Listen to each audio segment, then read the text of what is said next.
And so this breakout is going to take about an hour.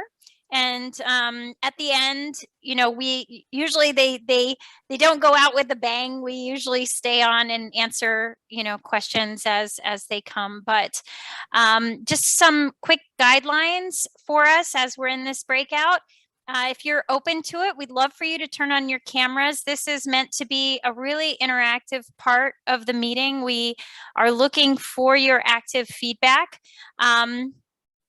But at the same time, we ask that you remain on mute when not speaking, just so that we can avoid the issues with any background noise. And then make sure that only one person is speaking at a time. And the best way to do that is to raise your hand and to indicate that you'd like to join the conversation.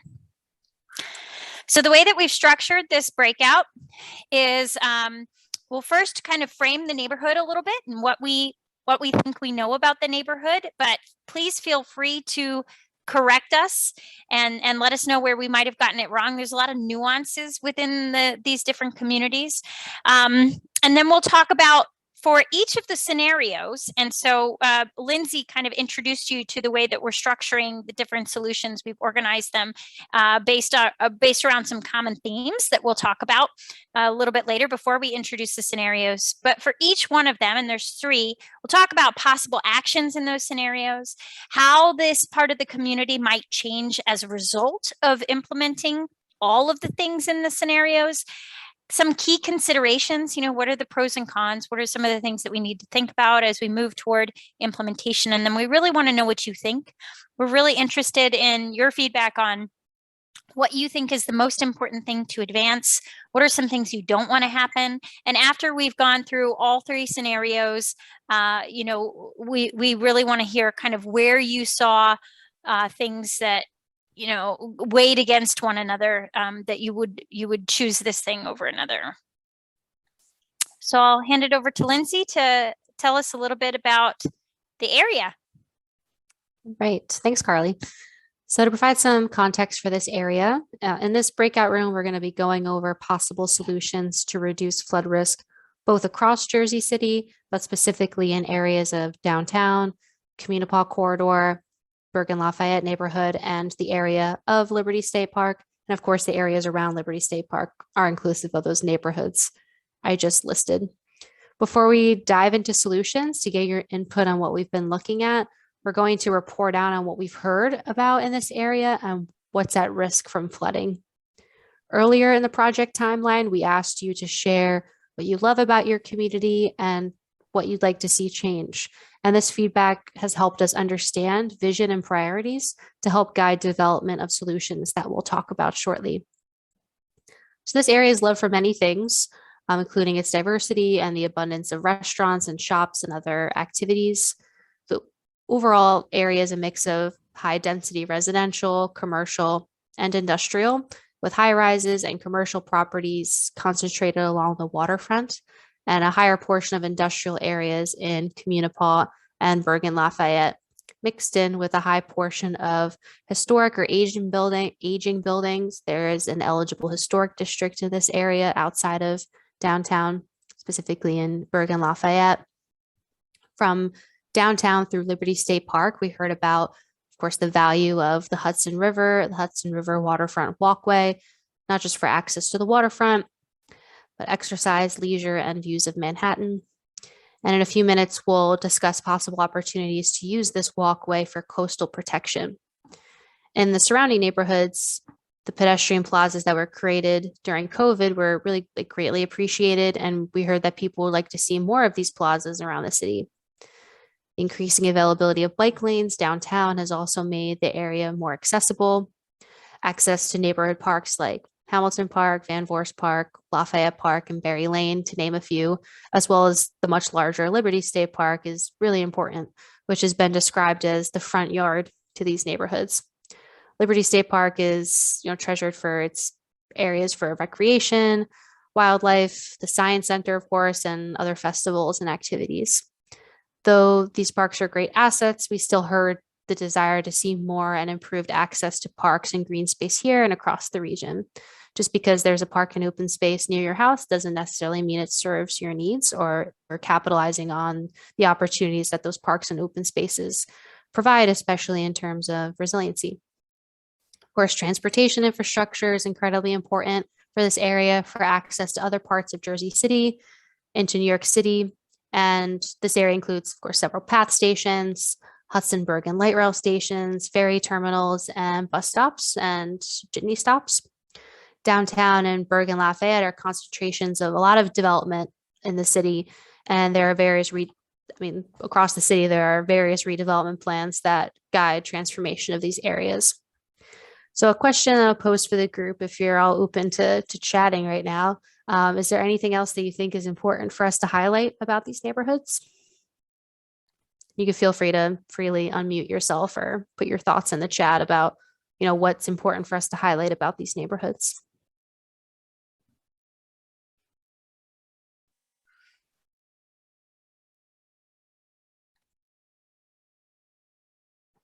All right, don't all jump at once. Just kidding. We'll get more into like scenarios, and I think everyone will have some thoughts about that. So I'm going to pass it over to Russ to talk about the risk context for this area. Yeah, thanks, Lindsay. So you'll see on this map that we're looking at quite a bit of flooding within the Jersey City area. As it relates to this project, we've been looking both at rainfall and coastal flooding, not only for current conditions, but into the future. 2070, which includes a 2.4 foot sea level rise, in addition to an extra 10% of rainfall to be managed. A key consideration here is the amount of downtown flooding that there is throughout Jersey City. There's particular vulnerabilities both from coastal surge as well as stormwater and rainfall inundation in these areas, particularly as it looks at, excuse me, let me take a little drink of water. It can impact, a lot of the businesses and residences downtown, as well as some critical infrastructure like Jersey City Medical Center, and a lot of transportation infrastructure within this area. So there are some significant impacts due to stormwater and coastal inundation, but also we've been looking at groundwater and sea level rise problems as well. In the future, we expect to see more impacts due to tidal flooding or sunny day flooding, especially within a lot of the low-lying areas throughout Jersey City. So all of these kind of come together to be a key component of what we're looking at in the scenarios for risk reduction. And so right before we move into the scenarios, just want to frame them up for you for just a moment. So as Lindsay mentioned earlier before, the scenarios are not alternatives. They could be, the final action plan could be a combination of the various measures that we're going to be talking about, but we need some way to kind of divide them up so that folks can really think about them and evaluate them. And based on a lot of feedback that we got during the upfront portion of the project, we thought it would be really helpful to frame the scenarios in terms of responsibility and what we could accomplish if we have certain types of help. So scenario one are really those actions that could be accomplished by individual entities based on their existing authorities. Now, that doesn't mean that they would do it completely alone from a funding perspective, but they could essentially quarterback the project forward without a whole bunch of extra sort of buy-in from additional entities other than the public and appropriate stakeholders that could be affected by the project. So these are things that maybe the municipality could carry on their own, an agency could, academia, individuals. And so scenario two is really those things that you can't do unless you have some sort of partnership with some different sector of the community, whether it's the private sector, a community-based organization, academia, and the city together. And then scenario three are region-wide coordination. So this extends that necessity for coordination sort of geographically into a broader area. So these are the types of solutions that we would really need to coordinate on a regional level across different municipalities at the same time that we need different types of entities and sectors involved. So I'll turn it over to Russ to walk us through scenario 1. And so as you're thinking about the solutions that Russ speaks about, and if you have additional ideas, please bring them up. Some of them might appear in a later scenario, but when they're on your mind, we'd love to hear about them so that we make sure that they, that we do take time to talk about it. Yeah, thanks, Carly. So as we really start to dig into the physical actions that we're proposing as part of the Resilient New Jersey program, and looking specifically at scenario 1, a big focus is on the public realm. And you'll notice in that previous scenario image that we put together that municipal responsibility is already a big part of how we're protecting our area, and we're looking to leverage that even further in this scenario. The majority of the practices that you see here are going to be focused within that public right-of-way or on public properties. And a good indication of this, or a good place to start, is on the coastal protection that's proposed by modifying streets and other right-of-way areas to incorporate protection into those public properties. That kind of naturally brings us more inland, and so one of the challenges is being able to integrate that into those public right-of-way spaces. That space is limited, and that naturally kind of brings us a little bit further inland. And so we'll talk about kind of the compromises that brings up. As it relates to drainage improvements, we certainly want to build on the work that the LTCP is already doing that Rich gave us an update on earlier. And we have a chance to expand upon that by continuing to increase capacity within the existing storm sewer system and leveraging some of those long-term control plan improvements. Green infrastructure is also heavily focused on the public right-of-way, looking to implement green infrastructure practices along streets and corridors, and also leveraging public parcels to try to treat stormwater at its source through green infrastructure techniques. So some examples of what this looks like on the next slide is it's really integrated into the landscape quite a bit. And that's because there's some competing needs in these public spaces. And so the intent here is to look at passive and active solutions. You can see here on the top for coastal protections, as well as a lot of green and natural stormwater infrastructure as a way to kind of not only manage the flood risk in these areas, but to improve the co-benefits associated with it. And Diane shared some feedback that Washington Street is not an appropriate boundary when you get to Paulus Hook. Okay. Can we just pause here to change interpreters? Sure. All done. Thank you. So we've been trying to look at these actions in terms of the real impacts that are related to those within our area, and also looking at both the positives and the negatives associated with these types of techniques. I think a key consideration as we look at scenario 1 from a coastal protection standpoint is, while we can use that public right-of-way to provide that protection, not everything is going to be within that coastal protection alignment or barrier.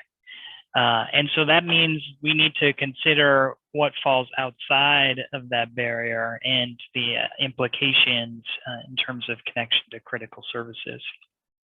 The drainage improvements, while we can look to continue to expand the capacity of the existing system to manage stormwater more effectively. We also have to think about the downstream impacts of that. This is a combined sewer system, largely through Jersey City.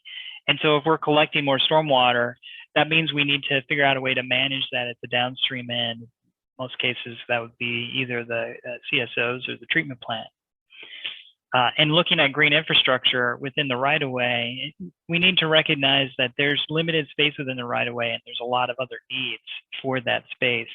And so integrating more stormwater and green infrastructure into the right-of-way to be managed there at that source makes it a bit challenging with all the other objectives that we want to achieve in that space.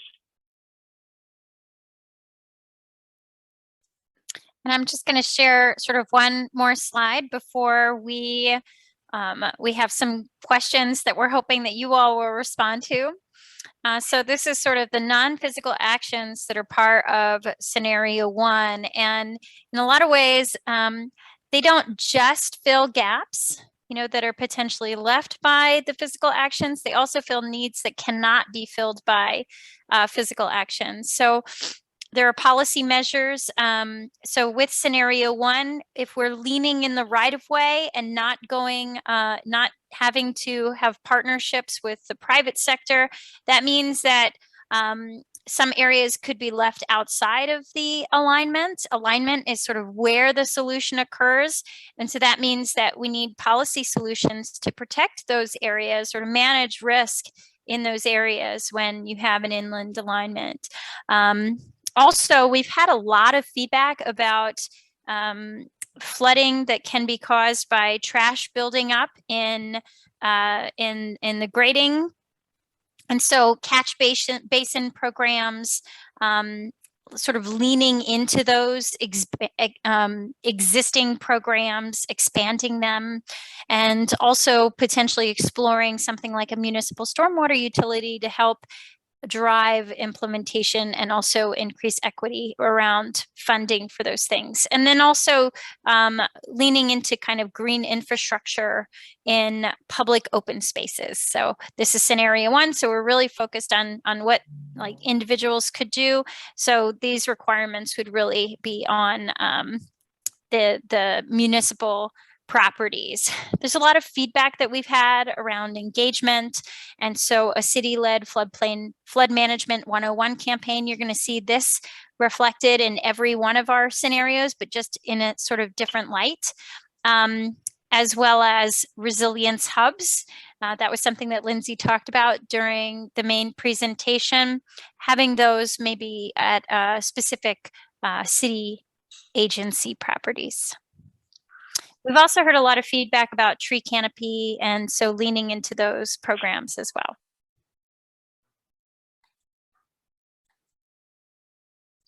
So we'd love to hear some feedback from you all.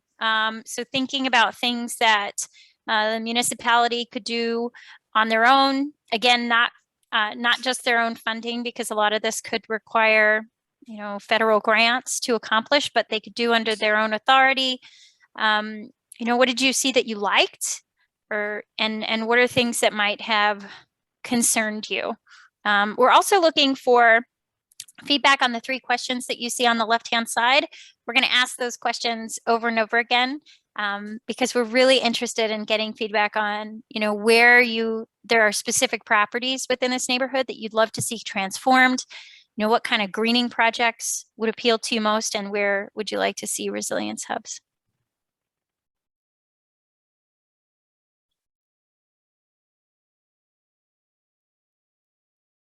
And you can also feel free to drop it into the chat, and you can see the feedback that Diane shared has been reflected up in the right-hand corner.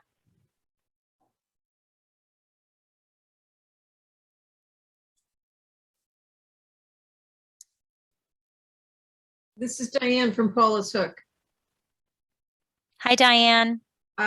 We can add to my earlier comment that Washington Street is not an appropriate barrier for flood barriers in Paula's Hook because it is actually a high point. You actually have to shift it to the east there to put appropriate barriers in. So that's why I'm saying that if you look at your flood maps, you'll see very clearly that Paulus Hook neighborhood, the core of the Paulus Hook neighborhood was a island.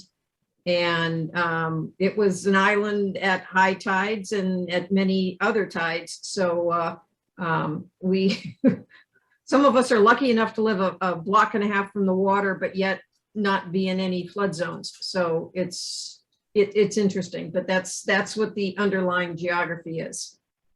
The other question that I have is, what can be done using the Liberty State Park Peninsula that is separated on the north end from the park, the one that forms the south end of the, what we call the Little Basin up here, the entrance to the Morris Canal, the first lock of the Morris Canal. Can that be used in any way, shape, or form to do anything? Because right now it is simply eroding into the Hudson River.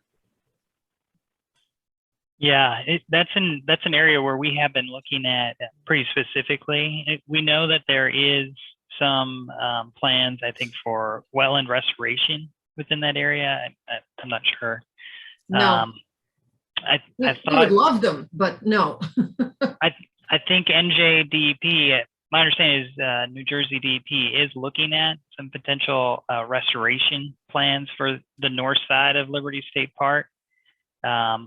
That kind of abuts the canal, but I could be mistaken on that. No, you're talking about the big basin, not the little basin. Oh, okay. The big basin walkway on the north side, yes, you are absolutely correct, is falling into the basin. So that definitely needs work. Yeah. I'm talking about the little basin. Okay. Well, along Morris Canal itself then? Yes. Yeah, that was the entrance to the Morris Canal. The first lock for the Morris Canal was at the west end of the Little Basin. Okay. All right. No, I know what you're talking about now. Yeah, we've been looking very closely at the Morris Canal Basin. And part of our plans is to really leverage that area for stormwater conveyance. There's already a CSO in that area, and there's going to be a pump station, stormwater pump station that is being advanced in that area as well. And so we want to leverage the ability to use Morris Canal Basin as stormwater conveyance to be able to drain a lot of the stormwater problems in the downtown area. Associated with that, we have proposed plans in scenario 3, Carly's showing scenario 2 here, where we really expand the coastal restoration components and extend the restoration and living shoreline potential within that area. But certainly there's a lot of coordination needed for that. So that is kind of how we've categorized that in scenario 3 as very much a regional solution to look at environmental restoration to help protect the shoreline, reduce the surge wave heights, and also provide some additional benefits related to the stormwater drainage components. Okay, I'm not sure you answered my question, but I know you got a lot planned in there. But yeah, we hate to lose that green space is what we look at it as, and that I think that's different from the way you're looking at it. And I'm wondering if there's some way that we can take that peninsula, which is a huge amount of green space for this community. Frankly, it's our only active green space in the community, and make that do dual purpose work is what I'm trying to figure out.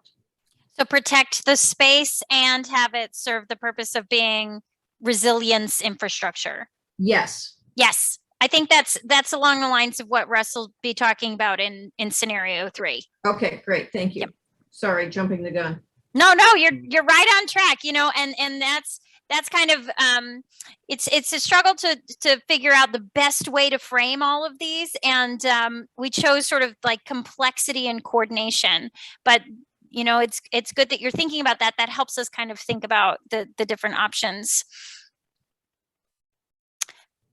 Right. So should we move on to scenario 2? Yeah, That'd be great. And really what I'm going to do is, although our scenarios don't necessarily build upon each other, one of the things that I'm going to try to do as we highlight the differences here is really kind of compare and contrast the scenarios. So as we looked at in scenario 1, with a lot of individual responsibility and how that kind of naturally aligned us to the public spaces itself, now we're looking at shared goals and that responsibility carrying over to meet those shared goals, and a lot of partnerships. The opportunity for the public side to form these agreements and coordinate with private property owners and other institutions. So a big component of that is in the coastal protection itself, where we're looking to push that protective barrier out to the coastline, and using a combination of public right-of-way as well as the individual properties along there to create that comprehensive protection along the coastline. So not quite as easy to do within just the right-of-way on the inland alignment, but an opportunity to make sure that everyone can be included within that protective barrier on the coast. Another key component and difference here is looking at leveraging some existing corridors to collect stormwater as well. And so we start to find opportunities in partnerships with other entities, the Turnpike Authority, for example, as a way to take advantage of their space that they have and provide more stormwater collection and conveyance. This is particularly important for the downtown area, as we need to find ways to collect and drain that stormwater in those low-lying areas. So you see here that it's connected to the outfall at the Morris Canal Basin, kind of what I was alluding to earlier of really leveraging that space to expand the stormwater conveyance. And then the other opportunity is to really partner with the community to expand the opportunities for larger green infrastructure practices on individual sites. This is not unlike what we talked about with the resilience hubs, and an opportunity to capture stormwater locally and redirect that for management into larger, maybe subsurface retention practices, so that we can get that water out of the combined sewer system.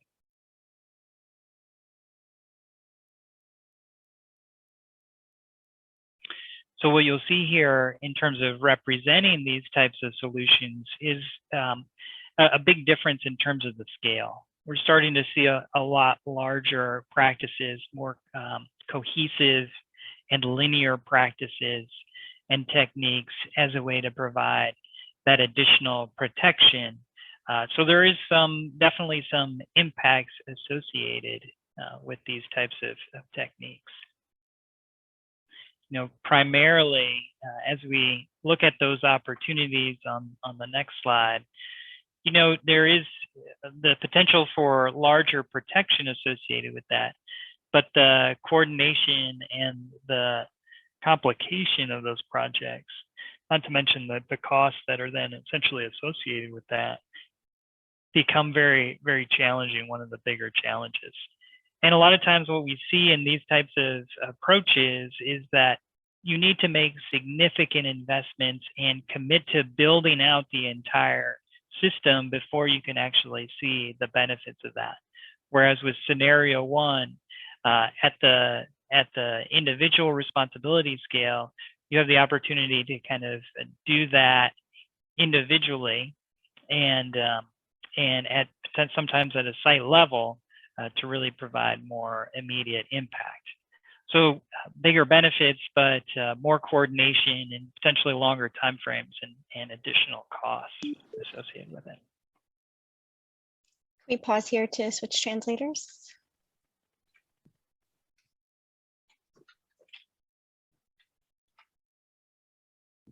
All right, thank you.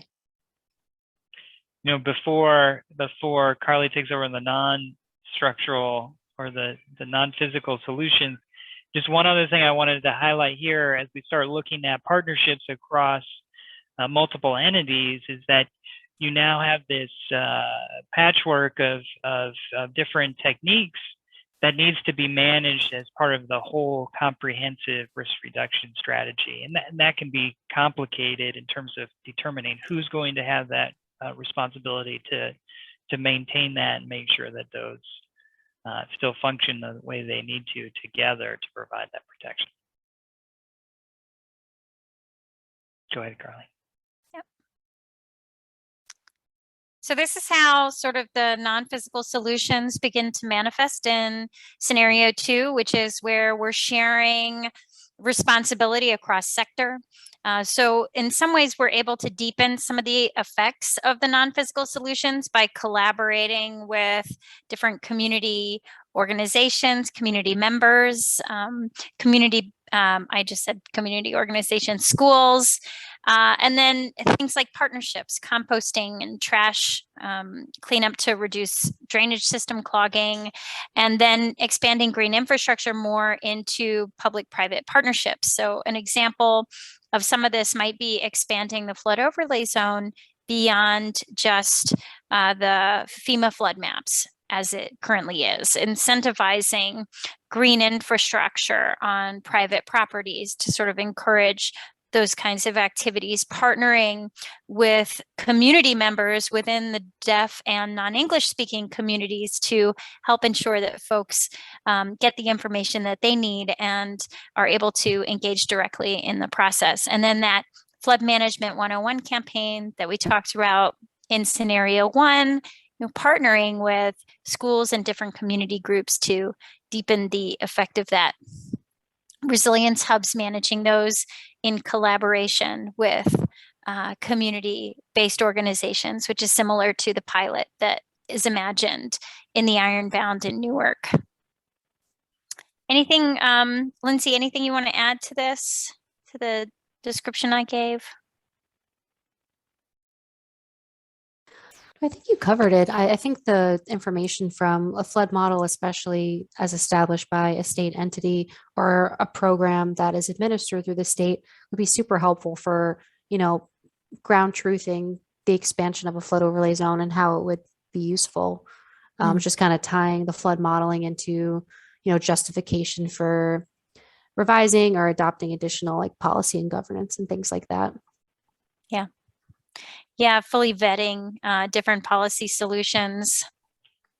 And actually, I think, some of the stuff in scenario 3 would make perhaps potentially that even easier. So here, we have the questions again. Those of you that live in the area, are there certain properties you want to see transformed? Any particular projects that appeal to you the most? And then, comparing scenario 2 to scenario 1. Are there things that you like about this scenario, things you don't like that you would like to share with us?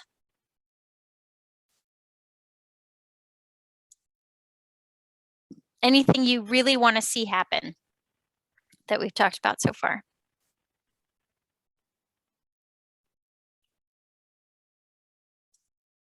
And you can feel free to drop it in the chat as well.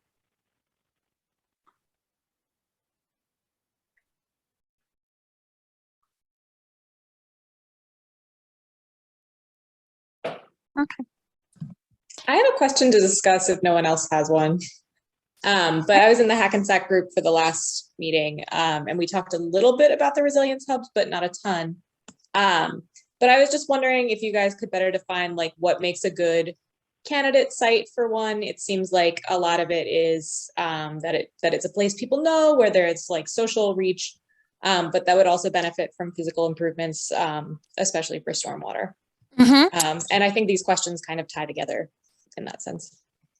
Yeah. So, when we were looking at a candidate site in Newark, what we were looking for was, we want it to be a place that's walkable to the people that should be able to benefit from it.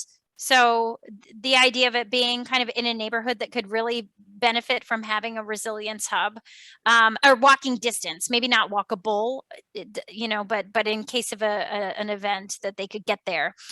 The other thing is that it's already known to the community. So the Ann Street School in Newark was used as a COVID testing site, a food distribution center. It's a high school. There's a lot of things that would make it already known that people might know it would not be so difficult to create that additional pathway that people would use it in a disaster as a resource place or as a cooling center. And I don't know that it has to be, in a high risk area. This particular site just needed additional resilience measures. So they can be in areas that might be within walking distance of areas that might flood. We want it to be a safe space. So if it's not safe already, we're going to have to take physical action to make it safe. And so that's some of the improvements that were planned for Ann Street School was major stormwater improvements. That was the bulk of the project cost, power resilience improvements, as well as HVAC improvements so that it could be used as a cooling center.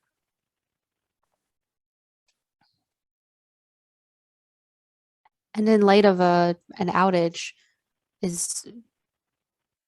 this project include any islanding, or is it like a backup generator? Okay. Yeah, it So was maybe island. okay, maybe just the feasibility of that is something else to consider as well. One thing we were also looking at, if we had more time, we were looking at ways to create a microgrid with a school that was in the same neighborhood. And so opportunities like that. This particular site had a solar array going in, and so we could kind of piggyback on some of that too. That's a really great question, Meg. Yeah, I thought it might help set some parameters there. Yeah.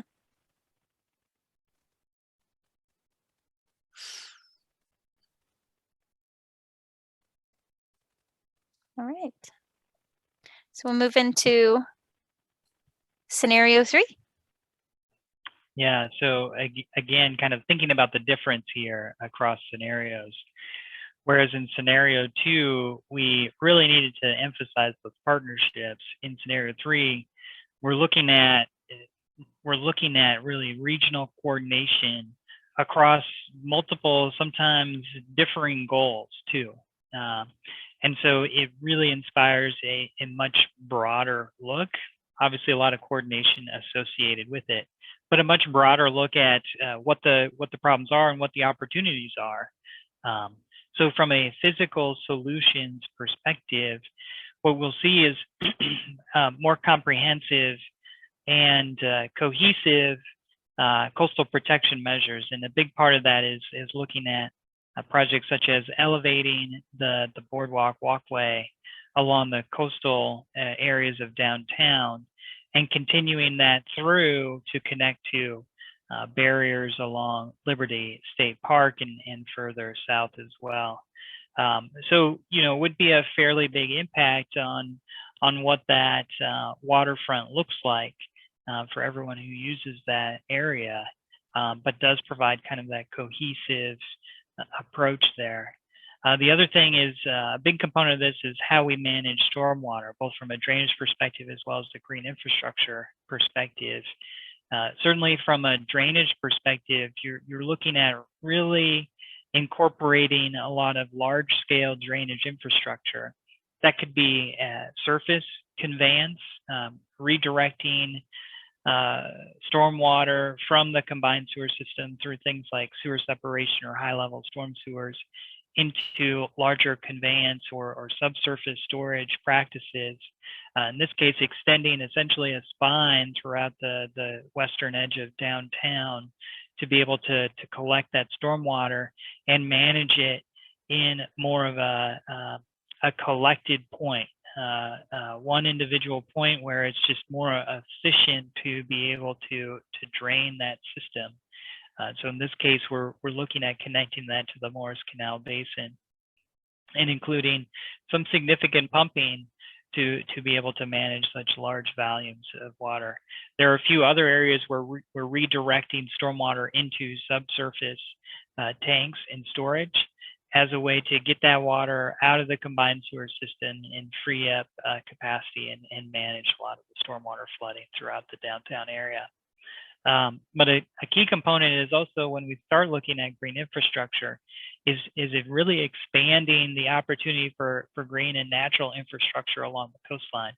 And I think this gets to the discussion we had earlier about the little basin along Morris Canal Park there. You know, there's an opportunity to really extend the natural living shoreline approach, especially along Liberty State Park, and ideally continuing that further north. That does a lot in terms of protecting the shoreline itself, but as I mentioned before, helps reduce the wave action so that in conjunction with a barrier, you really have a comprehensive coastal protection system that also focuses on green and natural infrastructure connection to the waterfront and expanding that green space, that really valuable green space that we've heard a lot of feedback and comments about throughout this process.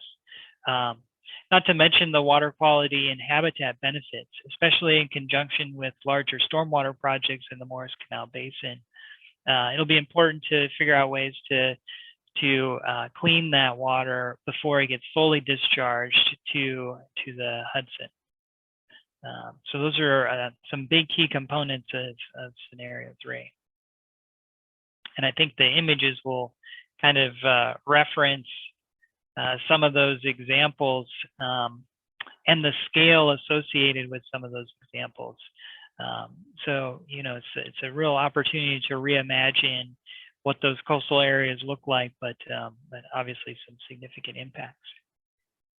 And I think that's really the focus as we kind of look to compare what the key considerations are for this scenario.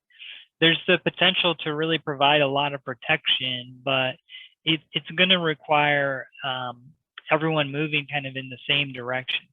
A lot of coordination, not just in terms of how land is used, but the permitting process and integrating these concepts into the existing land use. It's going to, in some cases, require quite a bit of change in land use. So a lot of opportunities with that, but certainly some big impacts in terms of how our community is going to look moving forward.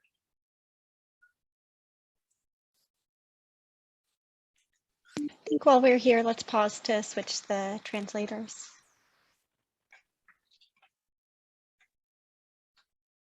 Oh, all right, thank you. All right. Any comments on anything that Russ has talked about before we move into the non-physical solutions in scenario 3?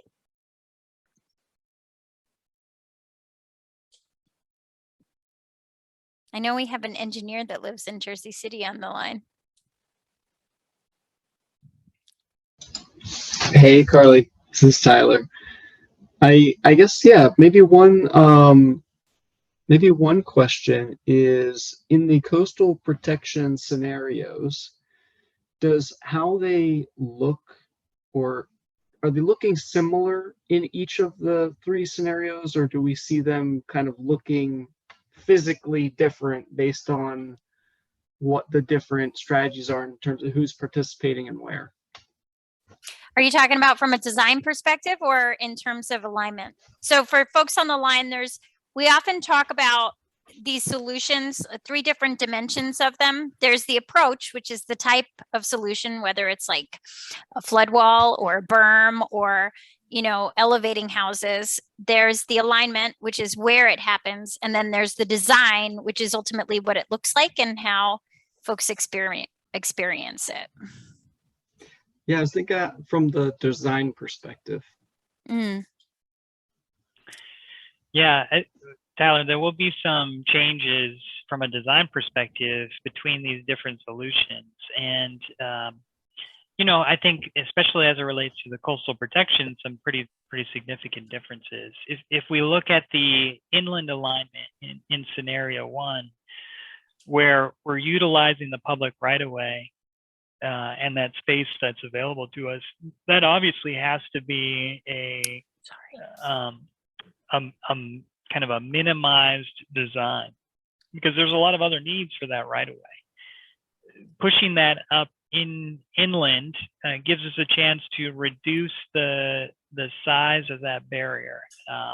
We're catching grade, as we like to kind of say, and so that limits the size of that barrier. And you'll see here some of those solutions can be passive or active pretty easily within the environment. As we get closer to the coast, it's much more challenging because that barrier needs to be larger. Our elevation drops as we get closer to the coast, and we need to make up that elevation through a physical barrier.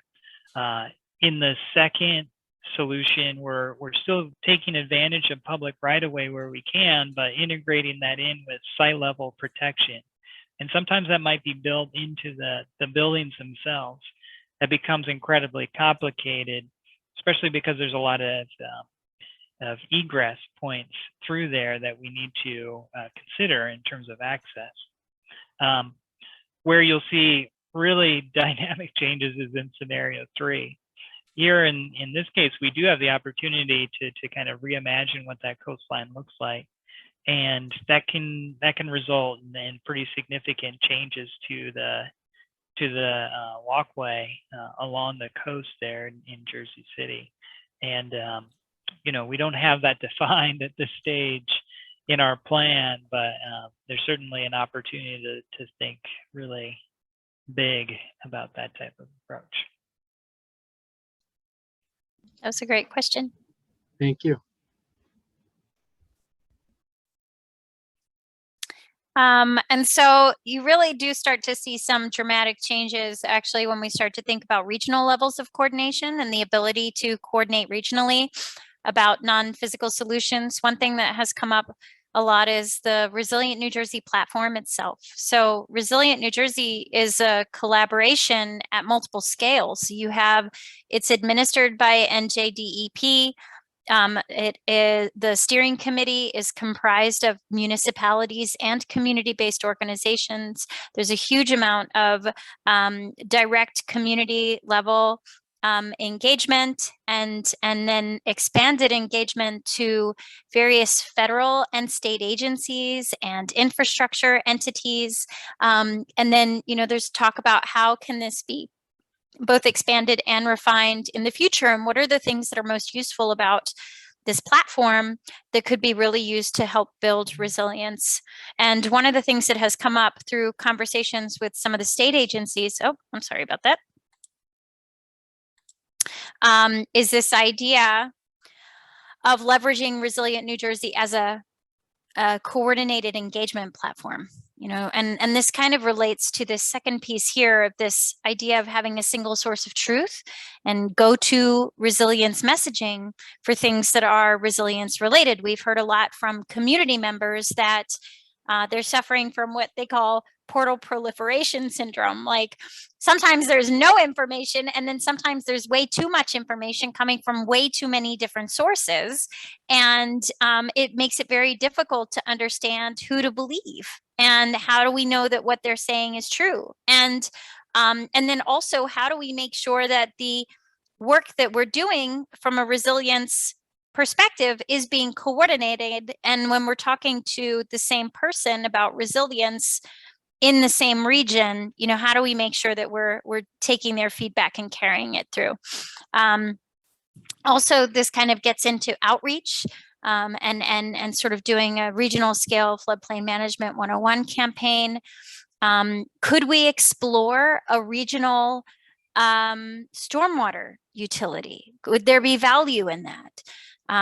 We've also talked about this idea of a regional infrastructure coordination council that can help ensure that, we dig once, we combine our plans wherever possible and coordinate capital improvements to make sure that we're limiting disruption.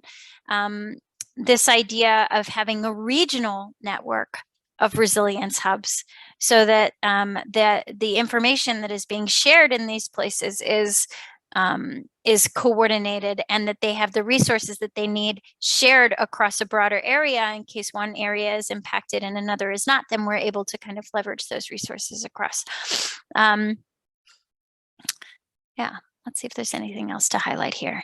Another common theme that has been arising is, this region has a significant number of contaminated sites. In fact, if you look at even national level data, many places within this region are in the 95 to 99th percentile for exposure to contamination, or living close to contamination. And so one of the things that we feel like we need to know more about is, what are the risks associated with these contaminated sites as sea levels rise and groundwater tables rise as these areas flood? And so could there be value in having a regionally or state coordinated risk assessment of this contamination? Also, the long-term control plans. There are flood risk reduction benefits that can be gathered through those plans, but they're not necessarily developed with flood risk in mind, and nor do they consider right now climate change or long-term resilience considerations. So, can we work together to integrate broader consideration there?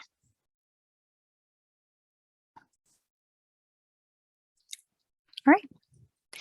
So we'd love to have your feedback about scenario 3. What appeals to you about this scenario? Is there anything that really stands out that you would like to see advanced? Anything that you don't want to see advanced? Anything that really gives you pause? And I think, at the same time, we can talk about, of everything we've discussed, what is the most important thing that you would like to see advanced in this community? And what do you want to make sure does not happen?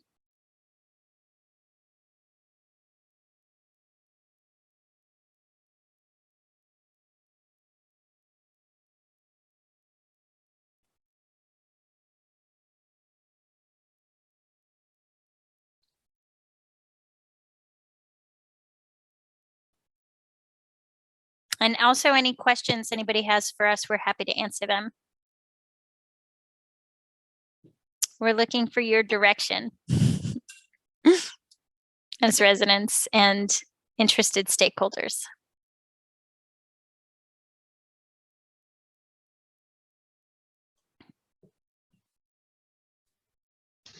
How long will this be open for responses? Or is there a place for additional responses? Yes, absolutely, Diane. So, so we have this meeting tonight where we're sort of talking through these in a little bit more detail. We're also going to publish a written document that includes these same scenarios for feedback. And that will stay up for about a month or so, because we are working toward advancing to an action plan. And we'll have the same rhythm with the action plan that we have with this, where we will be something interesting going on with our so the same rhythm with the action plan, where we're going to have a community meeting at the end of May, and we'll also publish the draft action plan shortly thereafter. And so we need to have everything wrapped up in July, but we want to have a final action plan to you end of May, early June.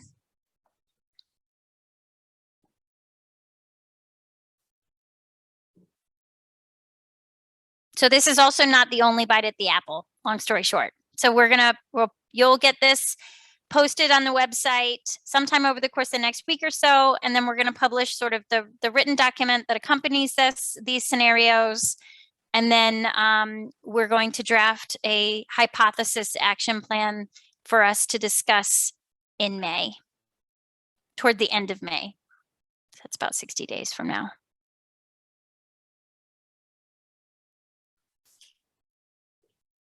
Did you have anything that immediately came to mind for you, Diane, that you wanted to talk about? And we can also drop our email in the chat. No, it's more that it's a lot of information. It's a lot of thinking. It's nice to kind of sit down and discuss it with people and think about it and respond to it rather than, on the spot, come up with comments. Got it. Yeah. Yes. Yeah. We try to make room for both.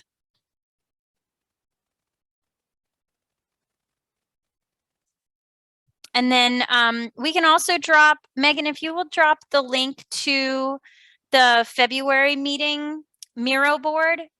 So we also put these out in February at sort of the region-wide level, but they're separated a little bit differently. So they're separated by project type. In those visuals, we have them, all the coastal ones, you can see sort of individually, they're not all overlaid with other project types, all the drainage solutions and all the green infrastructure. So if you wanted to kind of like dissect a little bit differently, you can zoom in. Those are right there available on the website now.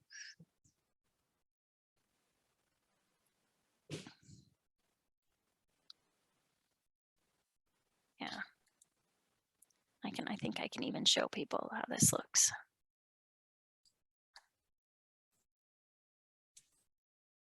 So if you wanted to check out this link, this is what's up there now. And it's effectively many of the same solutions, but we divided it a little bit differently for review. And you can see, you can zoom in the coastal solutions. It'll load in a moment, but here's Jersey City and you can zoom in quite closely. There we go. Scenario 1, scenario 2, and scenario 3 from the coastal perspective, from the drainage perspective, and the green infrastructure perspective.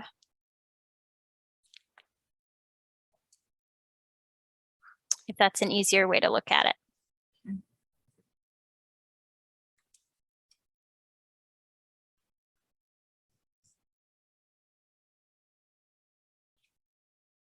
All right, and we're right at 8. And so you folks can get in touch with us via email. I dropped that into the chat. And we will also, if you have not put your, when you registered for this or when you signed into the meeting, it was optional for you to provide your email address. So if you would like to get correspondence from us, we don't spam, it comes directly from the project team. You can send me or Megan your email address directly and we'll go ahead and integrate it. And that way you'll get our emails, you'll get the documents as they're complete. We'll send, the links to the recordings. Otherwise, you can continue to watch on social media. We post a lot there as well as our website. Thank you all very much for your time. And we can sit on for a couple minutes in case there's other questions. I'll go ahead and stop the recording.